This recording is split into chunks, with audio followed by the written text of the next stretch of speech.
اس میں کہیں بھی نام شامل نہیں تھا عظمیٰ بخاری کا۔ اس میں رانا مشہود احمد ہیں، وہ جاری کریں گے، ان کے ساتھ ملک احمد خان، صبا صادق اور رحیلہ خادم حسین شامل ہوں گی، جبکہ عظمیٰ بخاری کا نام نہیں تھا۔ جب یہ معاملہ ہوا تو سیکرٹری اطلاعات عظمیٰ بخاری انہوں نے کہا کہ مجھے کھڈے لائن لگایا جا رہا ہے میری قیادت کی طرف سے، اور جو میڈیا گروپ ہے مسلم لیگ نون کا آفیشیل میڈیا گروپ، اس کو چھوڑ دیا ہے عظمیٰ بخاری نے، اور انہوں نے کہا ہے کہ میرے ساتھ زیادتی ہوئی ہے، اور یہ جو گروپ بندی کی گئی ہے اس گروپ بندی کا مجھے نشانہ بنایا گیا ہے، میرا اس میں کوئی قصور نہیں ہے، میں سیکرٹری اطلاعات ہوں اور وائٹ پیپر جاری کرنا میرا حق تھا۔ وائٹ پیپر نہ جاری کرنے دیا گیا، اور نہ ہی اس ملاقات میں یا اس میٹنگ میں یا اس پریس کانفرنس میں مجھے شامل کیا گیا ہے، جو کہ بالکل غیر قانونی ہے اور بالکل غیر اخلاقی ہے، اور پارٹی کے جو اصول ہیں یا جو پارٹی پولیٹیکل پارٹیز ایکٹ ہے اس کی خلاف ورزی ہے کہ سیکرٹری اطلاعات کا عہدہ اسی مقصد کے لیے ہوتا ہے، لیکن مجھے جو ہے وہ اس سارے معاملے سے باہر نکال دیا گیا۔ اس وجہ سے مسلم لیگ نون کا جو آفیشیل میڈیا گروپ ہے اس کو چھوڑ دیا ہے عظمیٰ بخاری نے، اور اس کی تصدیق کر دی ہے پاکستان مسلم لیگ نون نے۔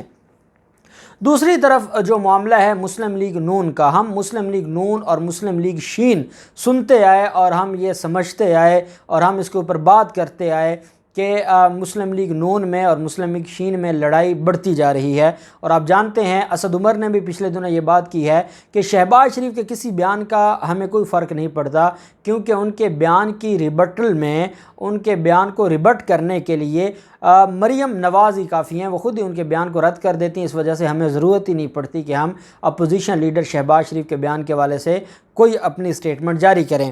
وہی حالات ہیں اور وہی معاملہ ہے، لیکن اب معاملہ کافی گمبھیر ہو گیا ہے، اور جب سے بلاول زرداری نے جنوبی پنجاب میں چاہے جیسے بھی جلسے ہو رہے ہیں، لیکن بلاول زرداری نے الیکشن مہم شروع کر دی ہے، اور یہ الیکشن مہم جو بلاول زرداری کی طرف سے شروع کی گئی، اس میں بلدیاتی الیکشن بھی ہیں جو آنے والے سال میں ہونے ہیں، اور اس کے ساتھ جنرل الیکشن کی بھی تیاری ہو رہی ہے۔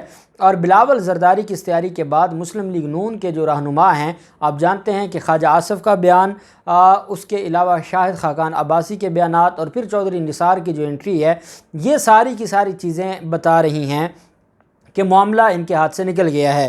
اب اس اجلاس میں جو چیز سامنے آئی ہے، اور اس میں یہ کہا گیا ہے، پہلی دو چیزیں بڑی اہم ہیں۔ جو 7 رہنما ہیں مسلم لیگ نون کے، اور یہ ممبران ہیں پارلیمنٹ کے، انہوں نے مسلم لیگ نون کو الٹیمیٹم دے دیا ہے۔ دو بڑی اہم چیزیں ہیں۔ پہلی بات تو یہ ہے کہ اگر نواز شریف کو شوق چڑھا ہے، وہ سیاست کرنا چاہتے ہیں، تو وہ لندن بیٹھ کر سیاست نہ کریں، وہ پاکستان آئیں اور پاکستان آ کے ہمارے ساتھ ان حالات کا مقابلہ کریں۔ دوسری طرف اگر مسلم لیگ نون کے سربراہ نواز شریف نہیں آنا چاہتے، تو پھر شہباز شریف جو کہ صدر ہیں پارٹی کے، ان کو اختیار دیا جائے اور مریم نواز کو آؤٹ کیا جائے۔ یہ بھی جو ممبران ہیں ان کی طرف سے مطالبہ کیا گیا ہے مسلم لیگ نون کی قیادت سے، اور یہ جو میں آپ کو بتا رہا ہوں، یہ الٹیمیٹم کا جو الٹیمیٹم دیا گیا اس کا حصہ ہے۔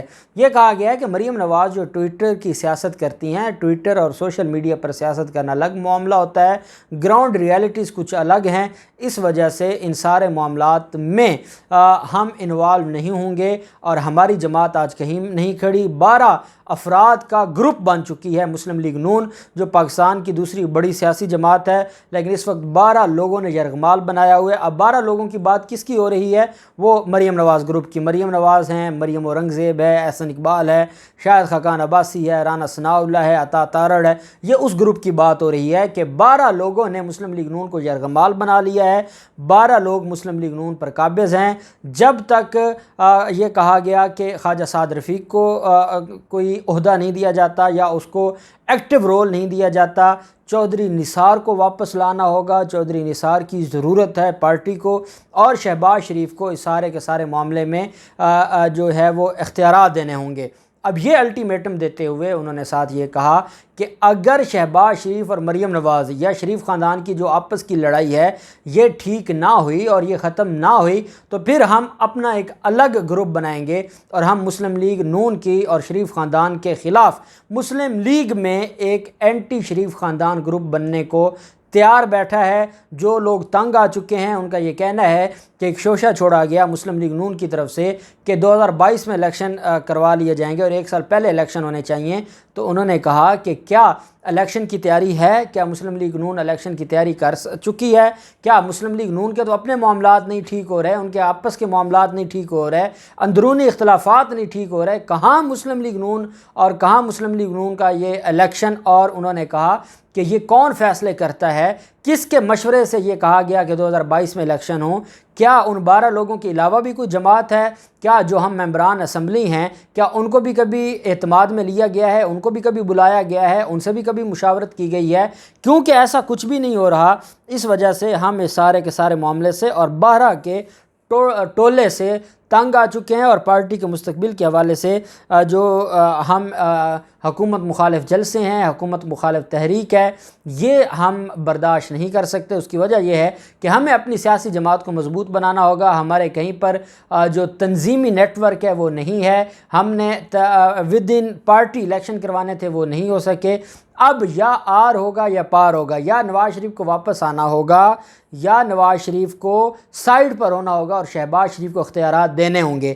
اگر یہ دونوں معاملات نہیں ہوتے اور ان کی آپس کی جو لڑائی ہے یہ ختم نہیں ہوتی اور ان کی چپکلش جاری رہتی ہے اور یہ سمجھتے ہیں کہ اس لڑائی اندرونی لڑائی کے ساتھ ہی یہ جماعت کو لے کر چلیں گے، تو 31 دسمبر تک کا الٹیمیٹم دیا گیا ہے 7 ممبران اسمبلی کی طرف سے کہ ہم پھر تیسرا گروپ بنا دیں گے۔ پھر ہم سے گلہ نہ کیجئے گا کہ ہم نے شریف خاندان کے خلاف بغاوت کی ہے، کیونکہ شریف خاندان مسلم لیگ کی جڑوں میں بیٹھ چکا ہے اور ہم مزید مسلم لیگ کو برباد ہوتے نہیں دیکھ سکتے۔ میں یہ سمجھتا ہوں کہ یہ جو مصدقہ ذرائع کی خبر ہے جس کے مطابق یہ اتنا بڑا لاوا اب پھٹ چکا ہے مسلم لیگ نون کے خلاف، تو مسلم لیگ نون کا صفایا نظر آ رہا ہے اور ان کی لڑائی نہیں ختم ہونی۔ نہ مریم نواز پیچھے ہٹنے کو تیار ہیں، نہ شہباز شریف پیچھے ہٹنے کو تیار ہیں، اور الٹیمیٹلی یہ معاملہ آگے بڑھے گا۔ کہاں تک جائے گا؟ نون لیگ کے کتنے حصے ہوں گے؟ کیا 2 کے بعد تیسرا گروپ بھی آئے گا؟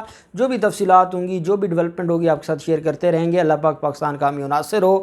بہت شکریہ۔ اللہ حافظ۔ پاکستان زندہ باد۔